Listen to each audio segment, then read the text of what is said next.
ప్రపంచవ్యాప్తంగా rich పర్సన్స్ను ఆకర్షించుటకు gold card వీసాను ఏ దేశం ప్రవేశపెట్టనున్నట్లు ప్రకటించింది అమెరికా. అమెరికా అధ్యక్షుడు డొనాల్డ్ ట్రంప్ ప్రపంచవ్యాప్తంగా రిచ్ పర్సన్స్ను ఆకర్షించుటకు గోల్డ్ కార్డ్ వీసాను ప్రవేశపెట్టనున్నట్లు ప్రకటించారు. దీన్ని కావాలనుకునే వారు $5 మిలియన్ అనగా సుమారు 43.54 కోట్లు వెచ్చించగలిగితే చాలు. ఇది ఓ రకంగా నేరుగా అమెరికా పౌరసత్వాన్ని కొనుగోలు చేయడం లాంటిది. ఇటీవల ఏ దేశం ప్రపంచంలోనే అత్యంత ఖరీదైన పాస్పోర్టుగా ప్రకటించబడింది? మెక్సికో. ఇటీవల 7వసారి భారతదేశంలో అత్యంత పరిశుభ్రమైన నగరంగా ఏ నగరాన్ని ప్రకటించారు? ఇండోర్, మధ్యప్రదేశ్. ఉష్ణమండల తుఫాను అయినటువంటి సారా నేపథ్యంలో భారతదేశం ఇటీవల ఏ దేశానికి మానవతా సహాయం అందించింది? హోండరస్ దేశానికి. ఉష్ణమండల తుఫాను సారా తర్వాత భారతదేశం హోండరాస్కు 26 టన్నుల మానవతా సహాయాన్ని అందించింది.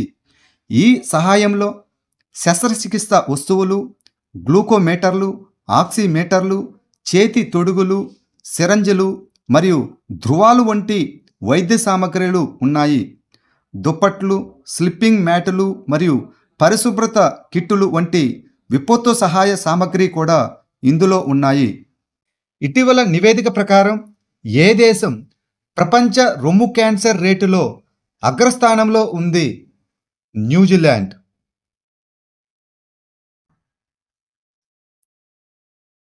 పంచ్ మిషన్ అనేది ఏ అంతరిక్ష సంస్థ యొక్క ఇనిషియేటివ్?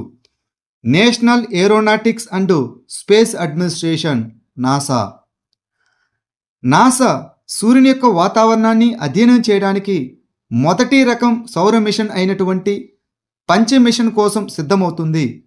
పంచ్ అనగా polarimetry to unify the corona and heliosphere. దీనిని స్పేస్ ఎక్స్ ద్వారా ప్రారంభించబడుతున్నది. డేటా అంతరిక్ష వాతావరణ అంచనాలను మెరుగుపరచడంలో మరియు అంతరిక్ష మిషన్లను రక్షించడంలో ఇది సహాయపడుతుంది. ఈ మిషన్ 2 ఏళ్ల పాటు సాగుతుందని అంచనా. ఇటీవల CEO ఆఫ్ ది ఇయర్ అవార్డును ఎవరు అందుకున్నారు? సమీర్ కనోడియా. ఇతను లుమినా డేటా మ్యాట్రిక్స్ యొక్క CEO మరియు మేనేజింగ్ డైరెక్టర్ కూడా. 2025 మహారాష్ట్ర ఓపెన్ టెన్నిస్ టోర్నమెంటులో పురుషుల సింగిల్స్ టైటిల్ను ఎవరు గెలుచుకున్నారు? డాలిబోర్ స్వర్సినా. ఇతను చెక్ రిపబ్లిక్ యొక్క టెన్నిస్ ఆటగాడు. 2025 మహారాష్ట్ర ఓపెన్ టెన్నిస్ టోర్నమెంటులో చెక్ రిపబ్లిక్ చెందిన డాలిబోర్ స్వర్సినా USAకి చెందిన బ్రాండన్ హోల్ట్ను ఓడించి పురుషుల సింగిల్స్ టైటిల్ను గెలుచుకున్నారు. ఫైనల్ ఫిబ్రవరి 23, 2025న పూణేలోని మహలుండే బలేవాడి స్టేడియంలో జరిగింది. ATP 100 ఛాలెంజర్ ఈవెంట్ అయిన ఈ టోర్నమెంటు ఫిబ్రవరి 17, 23 వరకు $160,000 బహుమతి పూల్తో జరిగింది. ఇటీవల ఇండియన్ సూపర్ లీగ్ టైటిల్ను గెలుచుకున్న జట్టు ఏది? ఇండియన్ సూపర్ లీగ్ అనగా ఇది ఫుట్బాల్కి సంబంధించినది. Mohan Bagan super giant. Jio cinema ఏ OTT ప్లాట్ఫామ్తో విలీనం అయ్యింది? హాట్స్టార్.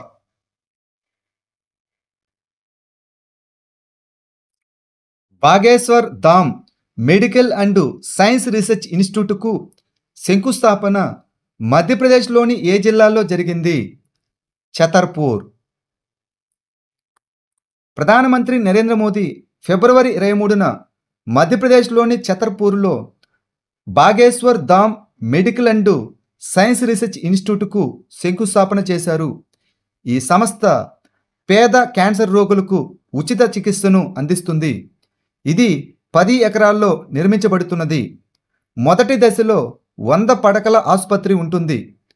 ఈ ఆసుపత్రిలో అత్యాధునిక యంత్రాలు మరియు క్యాన్సర్ చికిత్స కోసం నిపుణులైన వైద్యులు ఉంటారు.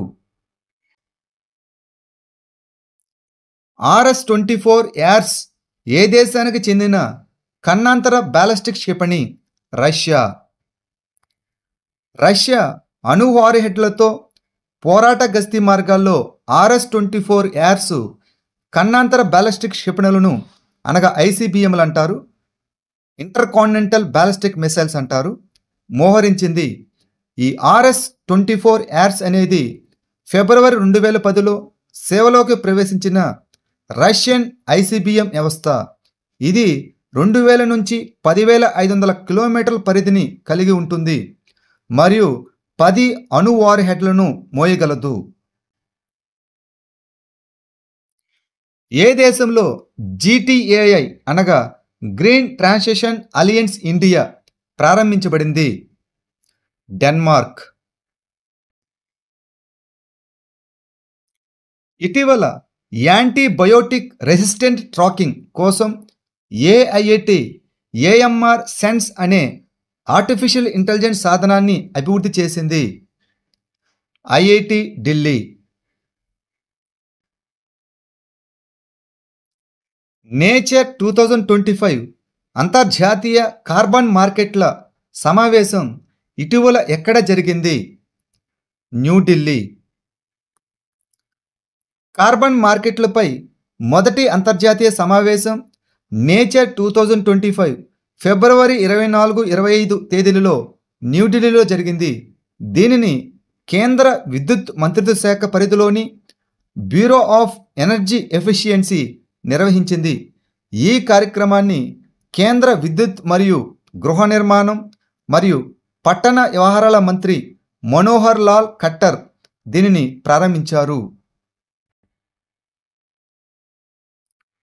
కలక్కాడ్ మున్నంతురై టైగర్ రిజర్వ్ ఏ రాష్ట్రంలో ఉంది?